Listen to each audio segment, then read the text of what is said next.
Saatnya Anda menyaksikan Kompas Bisnis, Saudara, bersama saya Yan Rahman. Saudara, ada informasi dari Gubernur Bank Indonesia Peri Warjio yang menanggapi pelemahan rupiah yang menembus level terlemah sepanjang sejarah yang terus berulang. Peri bilang nilai tukar rupiah saat ini berada di bawah nilai fundamentalnya alias under value. Peri menjelaskan alasan mengapa nilai tukar rupiah melemah terlampau dalam. Menurut Peri, pelemahan mata uang terjadi di seluruh negara. Faktor global seperti kenaikan harga minyak dan ketegangan di kawasan Timur Tengah menjadi penyebab nilai tukar rupiah terus tertekan. Peri mengakui mata uang dolar menguat dengan persentase indeks dolar sebesar 4,41%. Kondisi ini memicu aliran dana keluar atau capital outflow dari seluruh negara berkembang atau emerging market. Padahal indikator fundamental ekonomi Indonesia sangat kuat, mulai dari pertumbuhan ekonomi sebesar 5,61%, inflasi 2,42%, hingga neraca perdagangan yang surplus.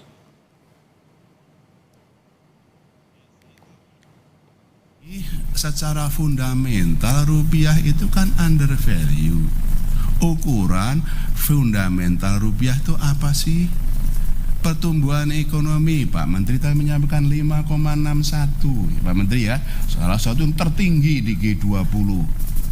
Inflasinya rendah 2,42%. Terus neraca perdagangan tadi saya bilang surplus.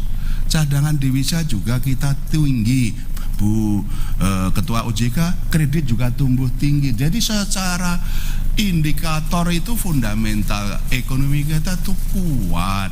Nah, pertanyaannya, loh Pak, kok ada pelemahan rupiah? Seluruh mata uang dunia itu melemah.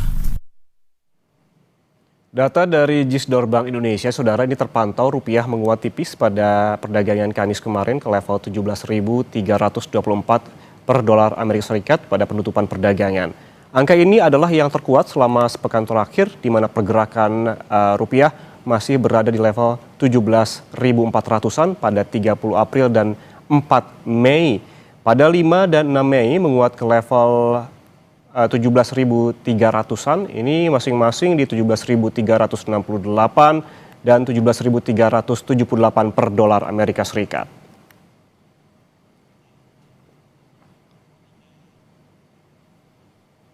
Sementara itu, Saudara, sudah 8 bulan bunga acuan Bank Indonesia atau BI Rate berada di 4,75%. Tetapi yang menarik adalah bunga sekuritas rupiah alias Bank Indonesia alias SRBI. Di pasar uang domestik, imbal hasil instrumen SRBI terus naik dan di lelang 6 Mei tembus 6,5%. Bank Indonesia bilang kenaikan ini untuk menarik minat investor asing agar masuk ke Indonesia. Tujuan utamanya adalah menjaga stabilitas nilai tukar rupiah. Dari awal tahun 2026, total dana masuk ke SRBI lebih dari 54 triliun rupiah. Ketika Kompas TV bertanya langsung kepada Bank Indonesia tentang benarkah bunga SRBI yang tinggi membuat bunga di perbankan sulit turun, Bank Sentral menjawab selalu ada dampak kontraksi atas kebijakan yang bersifat kontraksi.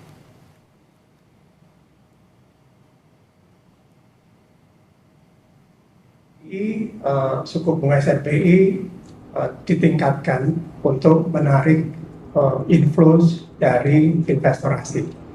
Jadi memang fungsi dari SRBI itu ada 3. Pertama sebagai instrumen moneter untuk kita mengendalikan likuiditas. Yang kedua terkait dengan upaya untuk menarik inflows. Dan yang ketiga adalah sebagai bagian dari untuk instrumen untuk memperdalam pasar keuangan. Sehingga instrumen itu yang kita gunakan untuk pada saat ini untuk menarik inflows dari si SRBI. Jadi SRBI ini memang instrumen kontraksi sehingga ada dampak kontraksinya gitu. Tapi di sisi lain Bank Indonesia juga melakukan ekspansi moneter. Bentuknya apa? Yang pertama tadi saya sampaikan ada KLM. Ya, Saudara, hasil lelang sekuritas rupiah Bank Indonesia atau SRBI terakhir tanggal transaksinya adalah 6 Mei 2026. Ini masing-masing tenor 6 bulan dengan yield 6,1%, tenor 9 bulan dengan bunga 6,2%, dan tenor 12 bulan dengan yield 6,5%. Sementara total yang dimenangkan sebesar 2,46 triliun rupiah.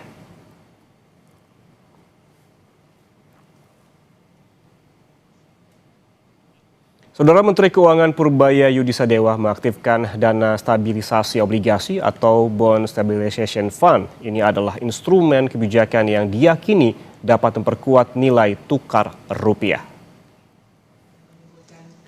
Purbaya bilang Bond Stabilization Fund bukan instrumen kebijakan baru. Kebijakan ini sudah ada dan dihidupkan kembali. Dana ini dipakai untuk membeli kembali surat berharga negara di pasar sekunder. Menurut Purbaya, instrumen ini berbeda dengan Bond Stabilization Framework milik Komite Stabilitas Sistem Keuangan. Menteri Keuangan menjelaskan sumber dana BSF ini tak hanya akan berasal dari saldo anggaran lebih atau SAL.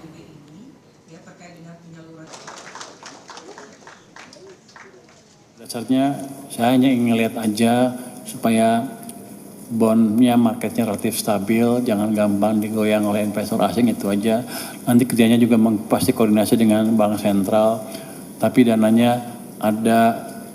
Kalau fund betulan kan desain lamanya itu ada beberapa lembaga yang terlibat, antara lain keuangan dan seluruh SMV yang di bawah keuangan itu bisa ikut membantu ketika kita melakukan stabilisasi harga bond.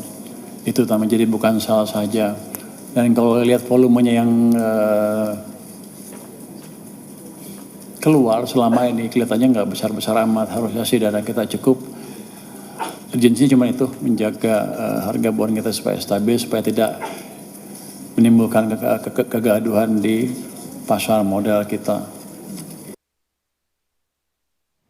Saudara, apakah menghidupkan kembali skema Bond Stabilization Fund akan efektif menjaga yield SBN dan memperkuat rupiah? Usai jeda, Kompas Bisnis akan kembali dengan pembahasan lengkapnya. Tetaplah bersama kami.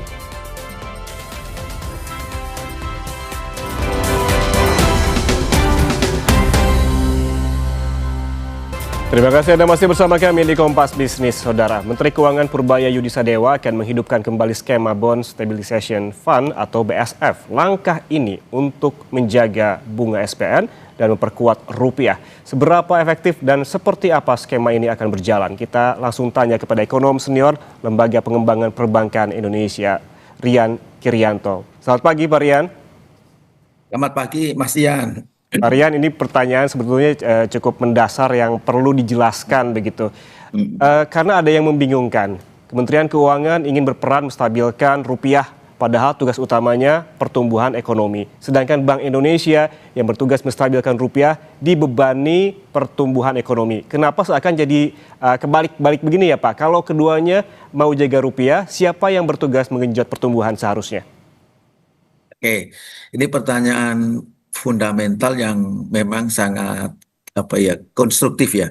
Pertama, rencana Pak Menteri Keuangan kita untuk menyediakan dana stabilisasi obligasi atau BSM itu memang sudah ada anggarannya atau dananya ya.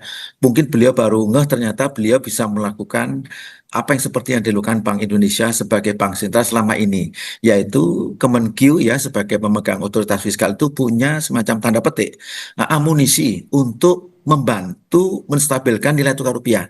Makanya di berbagai forum saya selalu mengatakan, Mas Ian, untuk menguatkan dan menstabilisasikan nilai tukar rupiah terhadap US dollar pada utamanya, itu tidak hanya menjadi semacam tupoksinya Bank Indonesia saja. Memang betul BI punya semacam single target, yaitu menstabilisasi aspek moneter, yaitu dari satu stabilisasi nilai tukar rupiah, kemudian kedua pengendalian inflasi. Tetapi menurut saya itu nggak cukup. Makanya harus ada otoritas lain yang ikut berkontribusi. Makanya diksi yang disampaikan Pak Menteri, beliau mengatakan kalau nggak keliru, Kementerian Keuangan juga akan membantu ya berkontribusi dalam kerangka menstabilkan nilai tukar rupiah dan juga untuk tadi menekan yield ya dari surat berharga negara.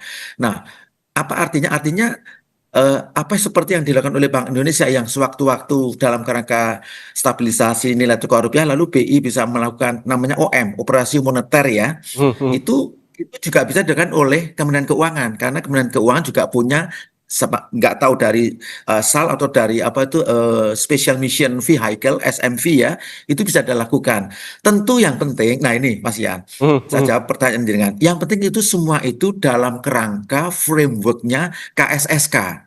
Oke. Komite Stabilitas Sistem Keuangan. Kan tujuannya sama, bagaimana menstabilkan sistem keuangan kita. Nah, salah satu indikator utama kestabilan dari sistem keuangan kita adalah kalau nilai tukar rupiahnya stabil, kemudian harga obligasi pemerintah juga sesuai dengan apa market mekanisme dan sebagainya dan sebagainya.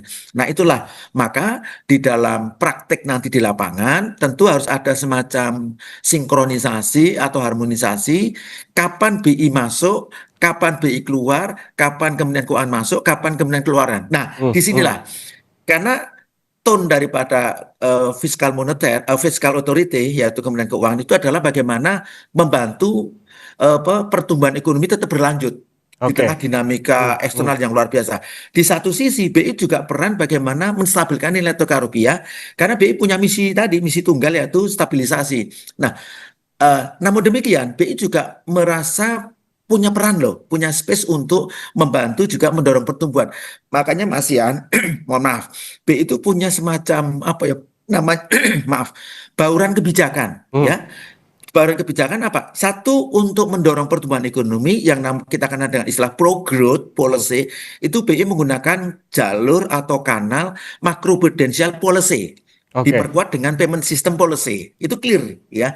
Tetapi dominasinya adalah ke pro stability, yaitu menggunakan kanal atau jalur suku bunga. Dan kita udah tahu persis 7 bulan berturut-turut Bank Indonesia menahan level BI rate kita tetap di 4,75. Nah, itulah salah satu effort BI untuk menstabilkan nilai tukar rupiah. Karena dengan menahan BI rate 4,75, harapannya dorongan pemilik modal untuk mengkonvert rupiah ke US dollar itu agak bisa tertahan.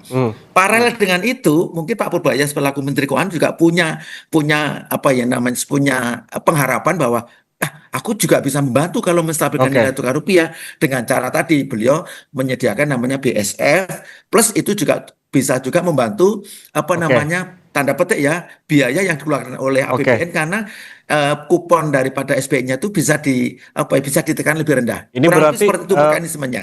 Berarti Pak Rian, sederhananya apa yang dilakukan oleh Bank Indonesia dan Kementerian Keuangan terhadap rupiah ini sah-sah aja karena memang seperti Anda sebutkan yang paling penting di bawah kerangka kerja dari KSSK. Berarti bukan bertukar-tukar, tetapi memang intinya yang harus digarisbawahi membantu dan bukan tugas utama begitu ya? Bukan. Jadi bahasa besarnya adalah gini, inilah mekanisme gotong royong yang dikerjakan di satu sisi ada Kementerian Keuangan selaku koordinator dari KSSK, di sisi sebelah kirinya itu ada Bank Indonesia sebagai bank sentral. Ya, kebetulan Gubernur Bank Indonesia juga sebagai anggota dari forum KSSK ini. Jadi harus sejalan ini langkahnya, Mas Ian ya. Gitu. Kemudian dengan terkait tadi skema BSF gitu, apakah keputusan menghidupkan kembali skema ini menurut Anda begitu ya, apakah akan efektif menjaga yield SBN dan sekaligus memperkuat nilai tukar rupiah karena memang kan sebelumnya belum dilakukan? Paling tidak kami melihatnya sebagai pemerintah itu diwakili oleh Kementerian Keuangan itu in the market. Nah, bahasa kerennya itu in the market, ada di pasar. Sehingga sewaktu-waktu kalau terjadi semacam shock atau gejolak, di tangan kanan Kementerian Keuangan bisa ikut tanda petik campur tangan ya atau intervensi, di tangan kirinya sebelah kirinya Bank Indonesia sebagai central bank juga bisa melakukan intervensi. Itu yang namanya market operation atau operasi pasar. Dan masih banyak instrumen lain yang dimiliki oleh Bank Indonesia ya, seperti NDF, domestic NDF dan sebagainya, termasuk instrumen tadi yang kita sebut SRBI, itu miliknya domainnya Bank Indonesia sebagai bank sentral. Di sisi fiskalnya Pak Menteri juga punya loh ternyata amunisi yang ini bisa diutilize, bisa di leverage dalam kerangka tadi. Satu, membantu menyehatkan rupiah kita. Yang kedua, juga bisa mengefisienkan ya biaya yang dibayarkan kepada bondholder kalau harga kupon bond itu terlalu mahal. Seperti itu intinya. Kalau kita berbicara soal BSF tadi kan ini barang kalau di tengah awam ya, ini barang baru karena memang pada awalnya dikemukakan memang tidak berjalan begitu. Kalau kita berbicara teknisnya, sebetulnya seperti apa sih alur skema buyback obligasi ini dan sebetulnya potensi uangnya itu dari mana saja untuk melakukan buyback? Kalau saya amati ya dari statement Pak Menteri Keuangan kita, beliau punya sejumlah anggaran, bisa dari SAL, bisa dari Special Mission Vehicle atau SMV yang dimiliki oleh Kementerian Keuangan, atau lembaga-lembaga yang related dengan pemerintah QQ Kementerian Keuangan. Itu bisa dioptimalkan untuk membantu menstabilkan satu nilai tukar rupiah, kedua membantu untuk menurunkan yield SBN sehingga biaya yang dikeluarkan oleh APBN kita menjadi lebih efisien. Nah, yang kedua, sebetulnya ini salah satu ikhtiar ya bahasa saya, salah satu ikhtiar yang dilakukan oleh Kementerian Keuangan untuk bersama-sama dengan Bank Indonesia menstabilkan nilai tukar rupiah sekaligus menyehatkan pasar obligasi kita, sehingga Oke. pasar obligasi kita itu lebih tanda petik ya lebih sehat, kurang lebih seperti itu. Oke, tapi kalau kita Tidak ada berbicara yang teknisnya lagi, Pak Rian, apakah uang diambil oleh Kementerian Keuangan lalu di buyback ke obligasi, itu alurnya itu secara teknis itu seperti apa sih, Pak? Loh, kan bisa saja SBN atau apapun government bond yang dimiliki pemerintah yang sudah beredar di market, dipegang oleh dana pensiun, oleh lembaga keuangan, macam-macam, bahkan mungkin oleh perbankan juga, itu ketika harganya sudah nggak normal ya dalam pandangan Kementerian Keuangan, itu Kementerian Keuangan bisa membeli kembali, makanya namanya buyback. Ya, membeli kembali pada harga tertentu dalam kerangka apa? Menstabilkan ya. Maka di titik itu sebetulnya saya ingin katakan kita nggak bicara lalu untung rugi. Ya, karena Kementerian Keuangan bersama Bank Indonesia itu didesain sebagai stabilisator, tidak dalam konteks seperti korporasi harus cuan loh, harus profit, nggak seperti itu. Fungsi Oke. utamanya adalah sebagai stabilisator. Nah itu harus pemahaman seperti ini harus di buy in, bisa diterima sehingga tidak ada noise, tidak ada kerancuan. Itu Mas Ian. Kalau kita berbicara soal koordinasi lagi, Pak Rian, kan sebelumnya Pak Purbaya bilang akan berkoordinasi dengan Bank Indonesia. Sebetulnya koordinasi seperti apa yang perlu dilakukan antara Kementerian Keuangan dengan Bank Indonesia terkait menghidupkan kembali dana stabilisasi obligasi ini? Bukankah kalau kita merunut kembali selama ini BI sudah beli SBN di pasar sekunder? Ya itu betul, tetapi kan mungkin mohon maaf, ini karena maaf kedalaman pasar keuangan kita itu masih dangkal, ya nggak begitu. Artinya gini, instrumen keuangan yang beredar di financial market kita itu sangat limited atau terbatas. Maka mainannya itu ya government bond, SRBI, dulu ada SBI dan sebagainya. Jadi variannya itu kurang banyak atau derivasinya kurang banyak, Mas Ian. Sehingga karena begitu tipis atau dangkalnya pasar keuangan kita, orang taunya, mohon maaf, kalau mau cari cuan, ya udah beli dolar saja. Nah itu kan nggak baik. Makanya harus dibanyakin satu variasi instrumennya, kemudian pemainnya, ya pemainnya itu diperbanyak. Nah dalam kerangka ini kan sebenarnya Kementerian Keuangan itu ikut menjadi pemain itu. Karena dia bisa melakukan tadi buyback. Kalau bahasa lainnya itu repo agreement gitu. Itu tidak apa-apa. Instrumennya makin banyak, kemudian pemainnya juga makin banyak sehingga cuman dalam konteks ini Bank Indonesia ada bersama Kementerian Keuangan itu status playernya pemain itu hanya sebagai tanda petik ya kembali stabilisator ya. Tidak lalu motifnya itu harus profit. Itu harus dipahami dulu. Karena nanti repot kalau lalu frame-nya adalah kalau pas harga jatuh, kenapa beli? Kan rugi. Jangan seperti itu. Tupoksi utama dari otoritas fiskal dan otoritas moneter adalah stabilisator. Oke, Nah itu berarti yang dipahami Mas Ian. sekali lagi yang harus digarisbawahi bahwa langkah ini adalah utamanya terkait dengan stabilisasi. Jadi jangan dulu kita ngomongin soal cuan begitu ya Pak Rian. Tapi kalau kita ngomongin SBN, tidak terlepas juga di satu sisi lainnya di BI ini punya instrumen lain yang bernama SRBI dan bisa menampung outflow dari SBN. Bunganya juga jauh di atas BI rate. Kalau bunga seperti ini posisinya menampung atau justru pesaing dari SBN, Pak Rian? Disinilah sebetulnya saya menggunakan istilah complementary. Ya, komplementer itu begini. Kalau saya sebagai lembaga keuangan pemilik dana, saya ingin mengoptimalkan atau meleverage dana saya. Saya punya beberapa varian. Saya bisa masuk ke SRBI, sebaliknya saya bisa juga ke government bond. Tergantung diversifikasi portofolio yang saya miliki. Nah ini kembali kita masuk area ini Mas, mohon maaf ini agak teknis, risk appetite saya. Kalau saya cenderung saya mau main aman, ya udah saya main SBN misalnya, mungkin dengan kupon yang katakanlah 6,25% misalnya, dibanding SRBI misalnya ya kurang lebih 6%. Jadi kembali final decision ada di pemilik dana atau di para bondholder. Itu yang harus dipahami. Nah, kedua, tadi kita singgung KSK, tentu harus ada semacam bahasa saya timeline ya. Timeline itu kapan BI itu beraksi, kemudian kapan Kementerian Keuangan beraksi. Jangan sampai aksi atau tindakan dari dua lembaga ini dipersepsikan oleh market seperti kok tidak koordinasi. Nah, itu tidak boleh. Makanya tadi saya selalu saya spill di depan, harus ada semacam sinkronisasi atau harmonisasi langkah dan tindak. Sehingga market mempersepsikan itu positif. Tujuannya kan itu sebetulnya, Mas Ian. Kalau kita balik lagi ke SBN, Pak Rian, bisa ditampilkan data terkait dengan SBN. Ini kan turun dari pemerintah ini, tenor 10 dan 5 tahun masing-masing turun 11 dan 7 basis poin saat rupiah melemah. Apakah ini menunjukkan seperti klaim dari pemerintah bahwa investor masih percaya dengan disiplin fiskal yang tercermin dari menurunnya yield? Ya, kalau yieldnya turun itu memang mencerminkan bahwa potensi risiko dari government kita itu memang reduce, ya. Artinya tingkat confident dari pasar itu meningkat. Makanya tingkat kupon tadi menurut sekian basis poin, ya. Parallel on that mungkin juga sebagian karena mendiversifikasi portofolio investasinya ke instrumen yang lain. Ya, mereka bisa beli dolar, bisa beli SRBI atau instrumen-instrumen yang lain, underlying lain. Jangan lupa ada satu instrumen yang sekarang menjadi primadona yaitu emas. Kayak gitu. Mas ya. Oke, Pak Rian, ini juga kan disebutkan diperkuat dengan tadi ada penurunan yield dari SBN terkait dengan investor dan juga fiskal. Apakah Anda sepakat dengan pernyataan pemerintah terkait bahwa pelemahan rupiah tidak ada hubungannya dengan fiskal secara domestik? Kalau bukan karena fiskal, jadi secara domestik apa penyebabnya pelemahan rupiah?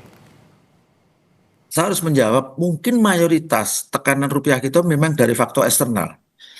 Secara teoritik, dan ini udah global practice, ketika terjadi global shock, apakah itu perang di Timur Tengah, apakah itu ada tempo hari peristiwa 9 November di Amerika, itu dunia kan mengalami guncangan.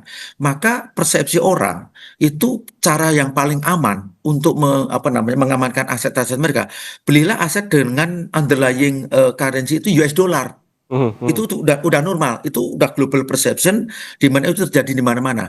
Makanya mohon izin, sepanjang perang di Timur Tengah atau perang Teluk itu belum selesai, ya mohon maaf, pressure terhadap rupiah kita masih akan berkelanjutan. Ya, tetapi disitulah justru perlu ikhtiar dari Bank Indonesia sekarang didampingi oleh Kementerian Keuangan untuk bersama-sama bagaimana menahan ya agar kejatuhan nilai tukar rupiah itu tidak semakin dalam. Syukur-syukur terjadi rebound atau pembalikan. Itu Mas Ian.